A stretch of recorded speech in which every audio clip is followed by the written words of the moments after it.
as you just touched based upon your story, I will also talk about my story few moments back. And similarly, everybody has got a different story and a different experience when they arrive in a new country. It's just about having those initial conversations and not feeling shy about talking to somebody, approaching someone. So, for example, initially, if you come to a different country, just go and attend as many events in your university, outside your university, and just try to have any kind of conversations, which we also call in the business school as a small talk. Learn to build on your elevator pitch of 1 minute. So if you meet an entrepreneur or a businessman on the lift and you just got a minute to introduce yourself, what should be in that 1 minute? And that's a very strict, I must tell you that I can explain myself in 5 minutes, but it's extremely difficult and is extremely hard to explain myself in 1 minute, because I, you I can always. do it. I can do it in 30 seconds. So why not give a practice round here, George, for the audience? If you want to put the timer on, you go for it. My name's George Mavros.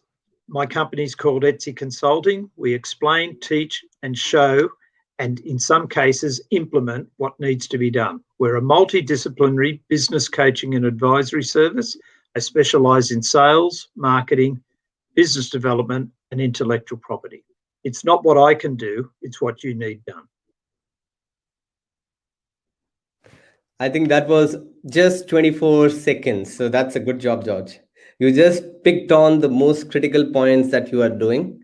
And I think that's the way it should work. Generally, we get confused as to what we should be saying when we are just 1 minute or probably 3 or 4 minutes in a small talk conversation. And having a small talk and building up on your elevator pitch, I think it's very critical while you're networking and talking to different people, telling your story. Everybody has got their own story, but how well you can narrate your stories to others, that is somehow I felt is a critical component of networking in an environment abroad. Because if you can't tell your own story, how can you start telling the stories of the companies that you're going to work on, or how can you tell the stories of the products that you're going to sell in a company or work on it?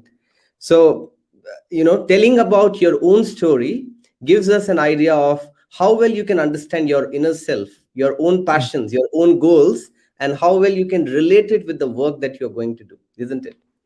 Yeah. So the elevator pitch, as it was referred to originally, it actually started off as a car park pitch, by the way, and then they just keep changing it every 20, 30 years. So I have that one. I can extend that out to 45 seconds. I can extend it out to 1 minute, but I have practiced it and I have drilled it and I have rehearsed it. That it just is a natural thing. Now, in the BNI networking group, you have to be able to do it anywhere from 60 seconds down to some groups you only get 25 seconds. Okay. In the BRG group, you tend to get a minute, and in the BBG, which is another networking group, you may get 2 minutes or 3 minutes. So it's about understanding who you are, understanding what you want to speak about, and then having this version, this version, this version. And you can expand, but the core always stays the same.